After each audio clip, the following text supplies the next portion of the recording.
The book, A Song for Zipporah, written by David Harris, is a powerful historical fiction centering around the life and character of Moses' future wife Zipporah before they met. Book author David Harris brings the reader into the relationship between Moses and Zipporah, which was gradual and lush. The story unfolds beautifully when Moses finally asks Zipporah to marry him. Purchase your copy of the book detailing this authentic story, A Song for Zipporah by David Harris today. It's available online at Barnes & Noble and Amazon.com.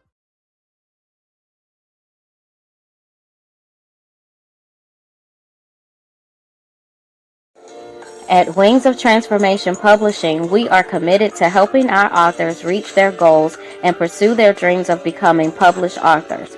We work closely with each author to ensure a successful publishing experience, and we are dedicated to helping them tell their stories in the most meaningful and impactful ways.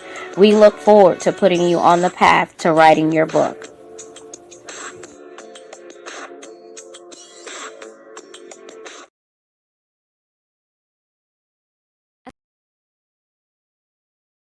Aspiring Authors Magazine is a founding sponsor for Da Crew podcast. Get featured inside the magazine and allow your voice to be heard around the world. Aspiring Authors Magazine is an international magazine founded in May of 2020 by Queen Angela. Get featured.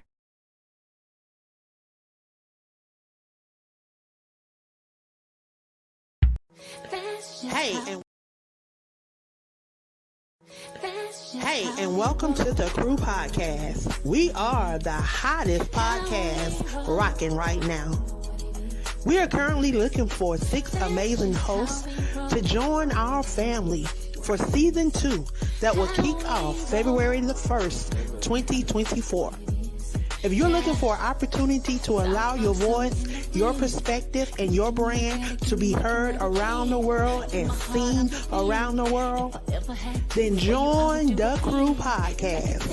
3, 2, 1, it's going down like confetti. Water to no one shots again. If we do it on a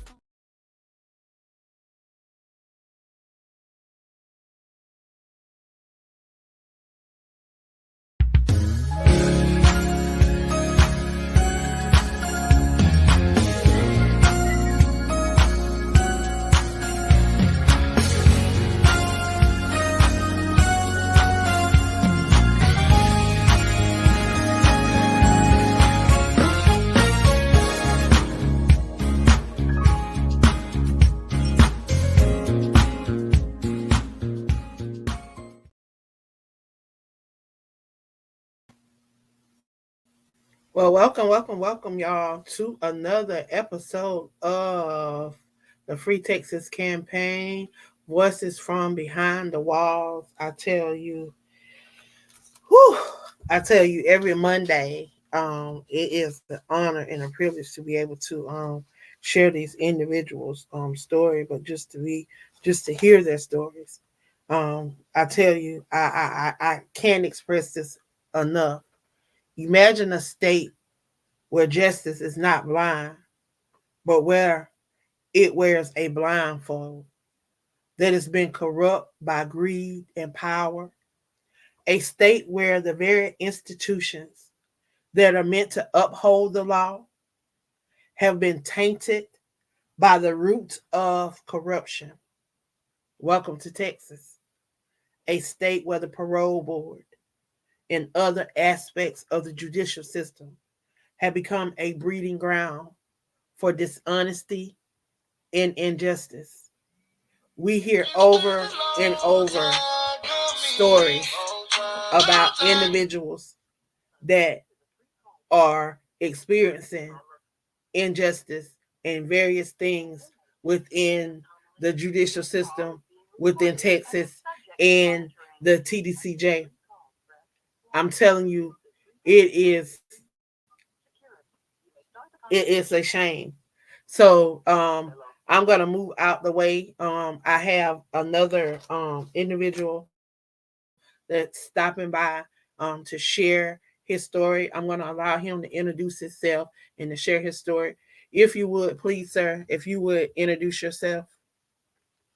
Hello, my name is JESS, and I'm an inmate here in the Texas Department of Criminal Justice. I'm incarcerated now for close to 29 years, and I'm currently being held at the McConnell unit in Deville, Texas. And thank you for having me on. Wow. You said 29 years. That's 3 decades that you've almost been incarcerated. I know that this could not have been easy. Would you like to share how you ended up there? Because there's a lot of corruption that has taken place within the TDCJ and the judicial system in Texas that have landed a lot of people behind prison walls that should not be in prison, and those that have committed crimes that should be in prison should not be in prison for the amount of time that they've given them. I look in here at a lot of these cases, and I think about a lot of these states that if these cases was in, that these people would be home with their families. They will be still able to be out in society, paying for what they done, paying back restitution, paying fines, probably attending classes and, doing stuff to, help better themselves, but still given the opportunity to be on the outside. I don't get the state of Texas. So if you want to share, you can share. Yeah, sure. That's not a problem. I came to prison for some crimes that I committed when I was a teenager. I was 18 years old at the time when the 2 crimes that got me sent to prison. I was doing a lot of drugs and drinking when I was really young. I lost my father at a really young age. He left my family, and my mom was trying to raise me and my little sister together. And obviously, it was very difficult for her, and for me. I wound up falling into the drugs and alcohol like a lot of people do, and I committed 2 crimes while I was under the influence. One was an attempted sexual assault, and the other one was a burglary of a building. I went to court for both those charges when I was 20, and they gave me a 4-year sentence for both of them. So I came to TDC in 1995 on a 4-year sentence, and I entered TDC July of 95. At that point, TDC was expanding its prison system at the time, and so I was there during that crazy period where all this stuff was going on with TDC. They were just building these prisons and trying to fill them up as fast as they could, and I got caught in that chaos. I entered TDC here at the diagnostic unit here in the Garza East unit back in 95, and during that period, there was a lot of racial tension. They were having a lot of problems with gangs at the time. And for me, I'd never seen that amount of violence before. I come from a very small community. I grew up in a town of about 3,500 people. As a teenager, I had only had 4 months prior to the 2 convictions I had got at 18. It was for vandalism, 13 years old. Outside of that, I had never got in trouble before. Never been to TYC or anything. So coming down here and experiencing the amount of violence that I was seeing, it was kind of a shock for me. I'd never experienced anything like that. Due to the racial violence and the gang violence, I was caught up in a mix where there was some riots that were going on, and Tennessee was having problems with this at the time. So at that time, I wound up getting shipped and caught a rioting case, and they shipped everybody that was living in that building at the time. They shipped everybody to the Huntsville unit in Huntsville, and they reclassified me there. And again, I had a 4-year sentence. I'd never been to prison before. So when I get there, they reclassified me, and they dropped my status down to the lowest they could give you. And I wound up going to what was at the time known as the federal unit in Texas, which everybody probably knows now is called Palumpski. It's where they hold death row. At the time, I got sent over there, and this is a maximum security prison. I have a 4-year sentence. I've never been in prison before, and I'm 20 years old, right? And so I get sent to this unit, and I get reclassified there with the unit classification. And that time was the most dangerous building you could have on any prison at that time because of all the gangs, the violence, just everything you could think of is on that building. You know, these guys, big time guys, you're talking large sentences, right? And gang members and just guys that didn't care. And I got there in April of 96. And by October 1996, about 6 months later, I wound up getting charged for murder. It was a very difficult time for me. As I said, I came down here with a sex offense, so it was kind of difficult for me at the time. Obviously, people know. So hold up, how did you get charged with murder? Basically, what happened was TDC doesn't recognize self-defense. They don't claim you cannot claim self-defense inside TDC. Their thought is that if you're in a situation that you feel that you can't get out of it, you can go to an officer and tell them what's going on with you, right? But that's not how it worked back then. It's different now. They have a system called Safe Prisons and PREA, where they have to now take you out of your situation and put you in isolation and keep you safe from whatever your claim may be. But at that time, in 1996 and 95, when I first came down, they didn't have anything like that. So, you could go to an officer and tell them what was going on, but majority of the time, they would just tell you to go back to yourself. I've been having difficulties with these guys for a while. They have been, jumping on me, beating me up, clicking on me, that kind of thing, and trying to make me, at the time, what they call ride here, right? And I refused, so, they threatened my life one day, blatantly just told me that my life was in danger, and I protected myself. And PhD turned around and they charged me with murder. And that's how I wound up with the murder charge, and I went to court, I went through the whole process and everything. I didn't have a very good lawyer.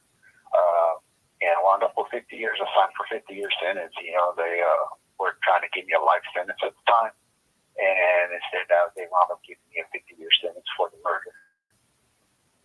So that's pretty much how, what happened.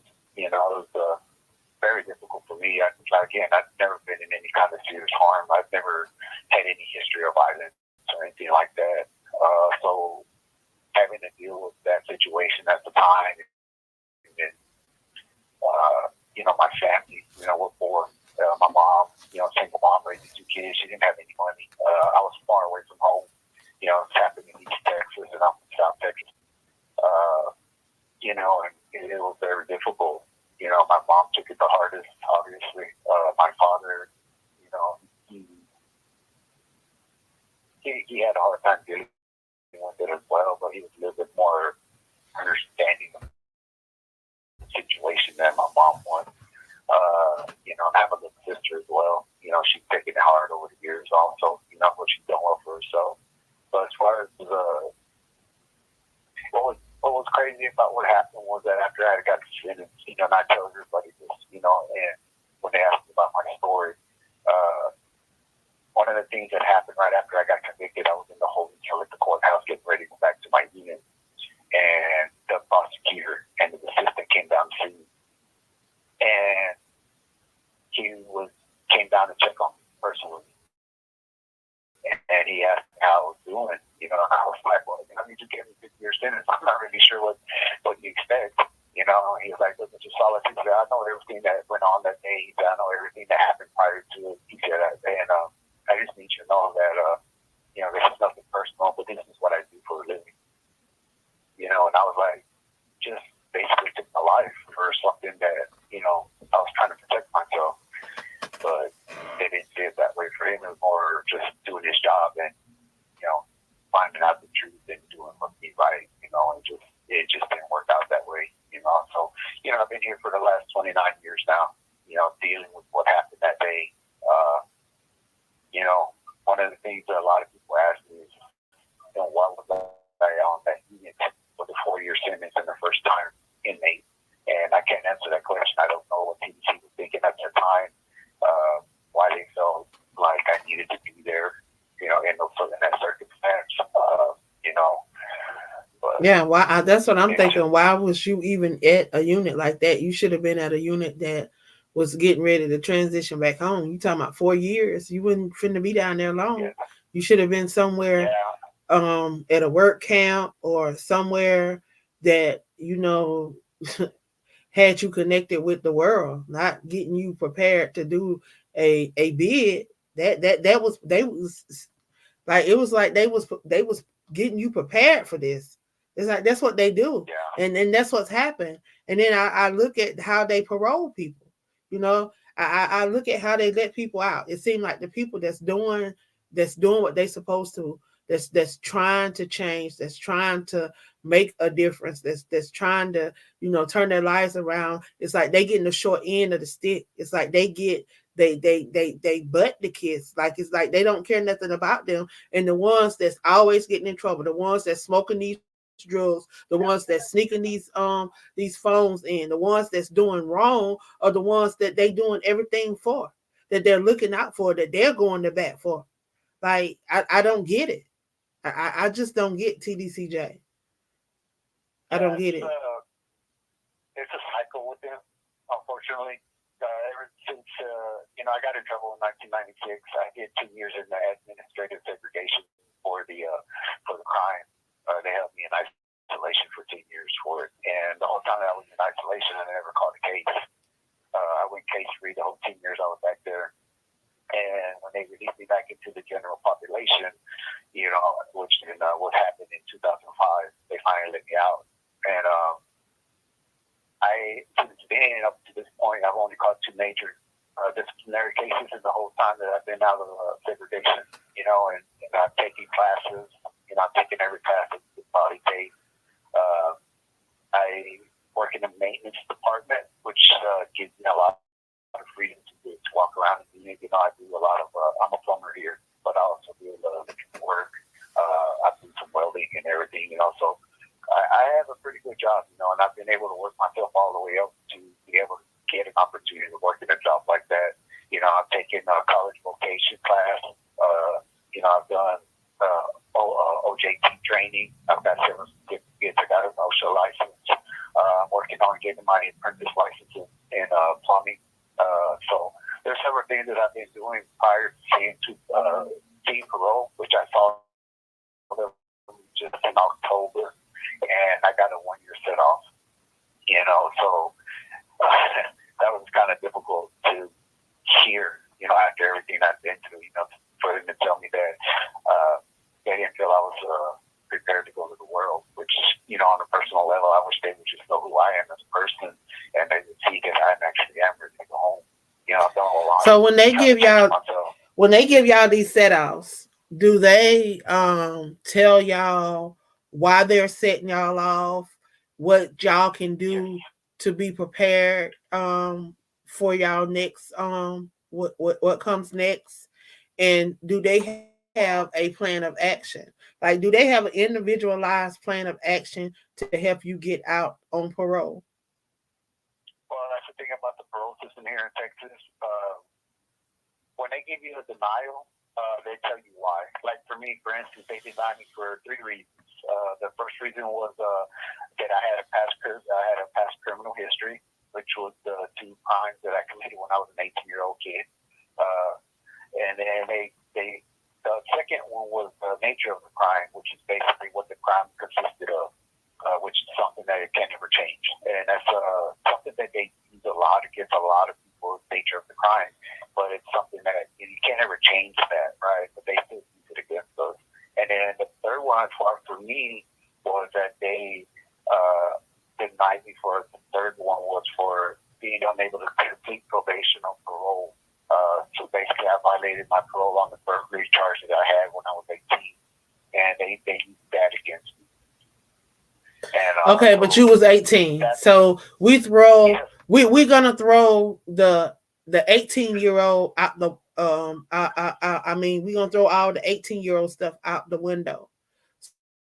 So if we throw all the 18-year-old stuff out the window, because now there's scientific evidence that says that you was nowhere near capable of rationalizing what you was doing, what you thought you was doing, or what you did on no occasion. So whatever happened when you was 18, it don't matter. If you were in another state, you would be out of prison, because in the state of New York, there's someone that come on the podcast and talked about how he had been in prison. He went to prison as a juvenile, and how he had been in prison. And whenever they passed that law in New York, about them not being capable, and them not having the capacity to understand what they was doing at 15, 16, 17, 18 year, those 19, they say before 21 or 25, I can't remember which one it is, so don't quote me on it, but they was backing up people's sentences. People were getting out of prison, and understanding that they do this in so many other states. They have so many laws in place and so many things in place that Texas just don't put in place. Like, it's so much that Texas could do that would relieve a lot of the stress on the prison system. It will relieve a lot of stress. It will let some of these people that's been incarcerated, and I say this, and I keep saying it, and I won't let it go. You got people, everybody that I've talked to, you look at the pattern here. You got people that's been incarcerated over 20 years, over 30 years. You even got people that's been incarcerated over 40 years. These people are more than likely not going to offend again, because guess what? These people have spent the majority of their lives in prison. These people just want to go home. These people just want to live what little life they have left, because guess what? A lot of these people in their 50s, they're in their 60s, they're in their 70s, or if they're not in their 50s, they're in their late 40s. They're pushing it. They're not trying to go back to prison because they don't want to live the rest of their lives in prison. And these people don't get that. They don't get it because they don't believe that people rehab. But if we are a state if we are a country that's built on in God we trust, then why don't we trust God? He gave, how many of us he gave another chance? Every day we wake up, we get another chance. These people get another chance to fight for power and greed. They get another chance to do all this crap that they do every single day. But they won't give other people a chance because they don't believe in their eyes. These are their eyes. These are their perspective. These are their thoughts. Because when you ask them, it's, I don't believe. I don't believe. But what does the law say? Well, what does statistics say? What does, who makes up the parole board? That's what I keep saying. They need to take a look at who makes up the parole board, who's making these decisions. Because you need somebody that's looking at this person's mental state. You need somebody that's looking at this person's physical state. Is this person able to go out and make a living? Is this person able to go out and function in society? Is this person able to go out and get along with somebody? Or is this person traumatized from being in prison all this time and going through all this stuff that they've been through at TDCJ? If you was not traumatized when you went in, you will be traumatized when you go out. So is they capable of going back and being in society? But instead, all they look at is the legal aspect. All they want is prior correction officer, prior prosecutors, prior police officers, people that have helped put y'all there to be on the board to release y'all. And of course, you know they're going to keep denying y'all. They're going to deny y'all time after time after time after time, because guess what? They keeping that bed filled. They keeping that space filled. They keep money coming in, because guess what? The state of Alabama got a lawsuit right now against them for over $40 million, where they've ripped off the prisoners for years, where they've charged them, where they've took them outside and worked real jobs, McDonald's, Burger King, different places. They've worked real jobs beside real people. And they've made dimes, they made pennies, and that's what they're doing. That's what they're doing in Texas. But a lot of stuff that they're doing, they need to stop. They need to stop. But I want you to share with the people today, what would you like for if someone is listening, well, what is the message for them on today?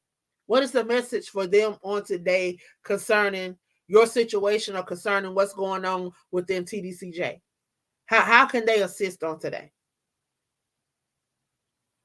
For me, it's just understanding that the majority of the men in here are men, you know, and it's we understand that the crimes that we committed. There's actually a lot of good men in here who made a lot of mistakes in their lives, and unfortunately, you know, there's a misconception about us being monsters or people who just have no conscience whatsoever. But, you know, in all the years that I've been here, I've met a lot of really good men who just made a lot of bad mistakes, you know. If anything else, just remember that we're human. You know, we make mistakes, you know.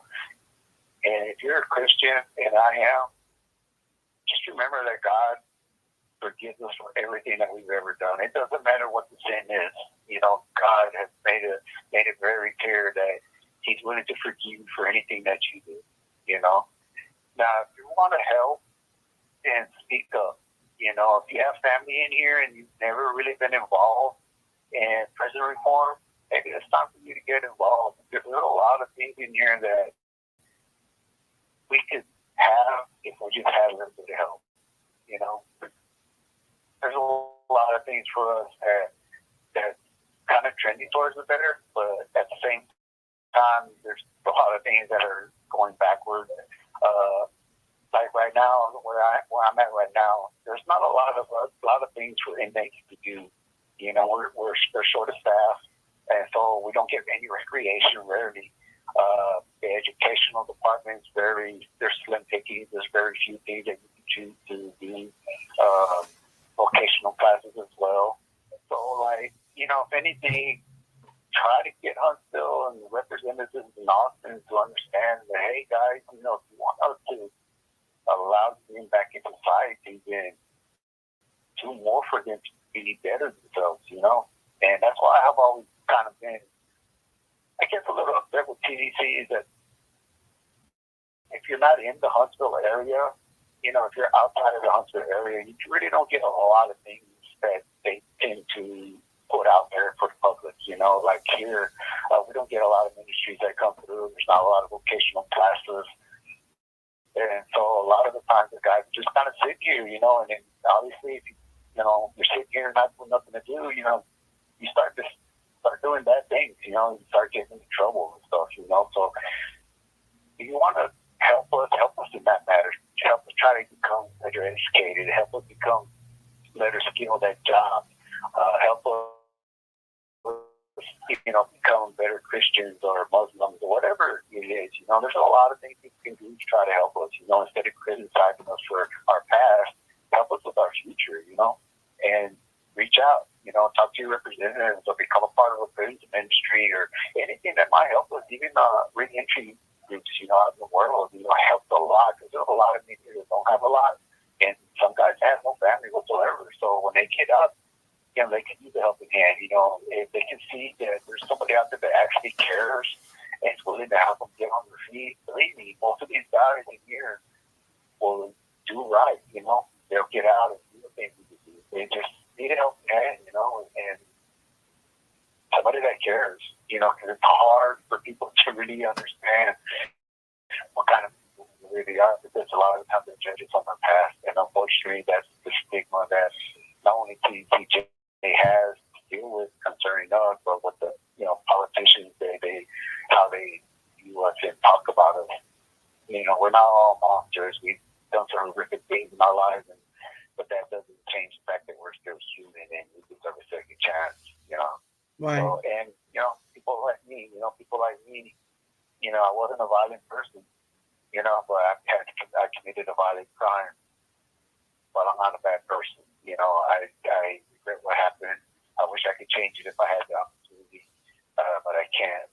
The only thing I've been able to do is change who I am as a person and try to educate myself and just try to be positive about my future, you know, and I don't do it just for myself. I do it for my family. My family always has this dream about who I am and what I can be. And so now that's what I'm trying to do, try to be that person that they've always wanted me to be, you know, and I know I can. I know I can do that. You know, when I step out the extensions, I plan on coming back, you know, talking and helping you guys see that it's possible to succeed on the outside, because I really believe I will succeed. Amen. Well, I want to thank you for stopping by and sharing on today.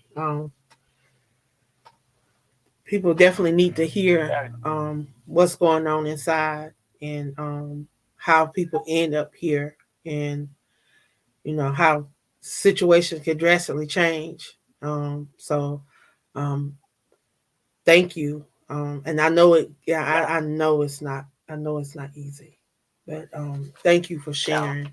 Oh my God, thank you for sharing. And again, if there's anyone out there that is willing to help with his situation, please feel free to reach out. Reach out. I mean, if you have it in your heart to help people, do it. Don't hesitate. I think a lot of times people, when it comes to prison ministry or just anything to do with prison, I understand the fear that some people might have because of the stuff that people have done. But once you come in here, you actually start dealing with this on a face-to-face basis, you'll realize that we're all just regular guys, we're just regular human beings, and we just need a second chance, and we need people to see us for more than what we were, and the crimes that we committed. You'll be surprised. There's a lot of good men in here, and reaching out and trying to help us get on our feet and be part of society. Hey, man, we all need to help your hand, and so if you have it in your heart to help, I hope that you, whoever you may be listening to this, there's a lot of good things. They just need to reach out and make them feel, human. That's all. So thank you for having me on, too. It's been great talking to you, and to all you people out there, God bless all of you, and I hope y'all have a good day and a great future. Thank you for stopping by. Again, I want to thank everyone that has tuned in on today. Like every Monday, we take this opportunity to allow those that are behind the walls at TDCJ an opportunity to come on and share their perspective, to share a little bit about how they landed in TDCJ, what this journey has been like, and a little of what they would like to see. We take this opportunity to expose corruption that has been going on within the judicial system in Texas for over 3 to 4 decades. We also expose things that are going on within TDCJ, the